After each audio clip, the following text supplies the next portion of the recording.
అది ఉమ్మడి కుటుంబం, మేము కలిసిమెలిసి ఉంటామని అనుకున్న దురదృష్టవశాత్తు ఇలా జరిగిందని నటుడు మంచు విష్ణు అన్నారు. ఇవాళ ఆయన మీడియాతో మాట్లాడారు. మేము మళ్ళీ తిరిగి కలుస్తామని ఆశిస్తున్నా, ప్రతి కుటుంబంలోని ఇలాంటి గొడవలు ఉంటాయి కాబట్టి ఈ విషయాన్ని సెన్సేషన్ చేయొద్దని, ఇది నా రిక్వెస్ట్. నిన్న జరిగిన ఘర్షణలో ఒక రిపోర్టర్కు గాయాలయ్యాయి, అది బాధాకరం. ఉద్దేశపూర్వకంగా ఎవరికీ బాధ పెట్టాలనుకోలేదంటూ మంచు విష్ణు తెలిపారు.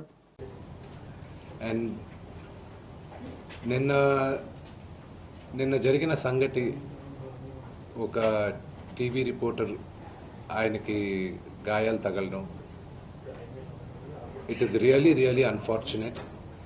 ఉద్దేశపూర్వకంగా ఎవరిని హర్ట్ చేయాలని లేదు. నిన్న మీరు విజువల్స్ చూస్తే, టీవీ విజువల్స్ మీరు కానీ కరెక్ట్గా చూస్తే, గేటు పగలగొట్టుకొని తోసుకొని గేటు ఎరగొట్టి లోపలికి వచ్చేటప్పటికి ఒక తండ్రిగా ఆయన రియాక్ట్ అయిన విధం చాలా తక్కువని నా భావన. కానీ ఆయన ముందుకొచ్చి, మీరు విజువల్స్ కరెక్ట్గా చూసుకున్నారంటే, ఆయన మీడియా వాళ్ళకి నమస్కరిస్తూ ముందుకొచ్చారు.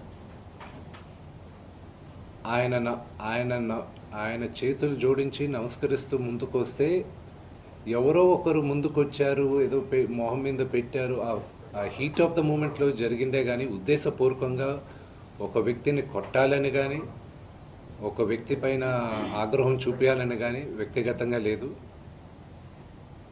ఆయన గాయపడిన వాళ్ళ ఫ్యామిలీతో నేను టచ్లో ఉన్నాను, వాళ్ళ ఫ్యామిలీ మెంబర్తో మాట్లాడాను.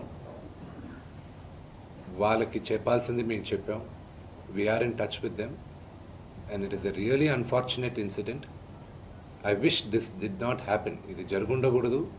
It's really unfortunate. It happen.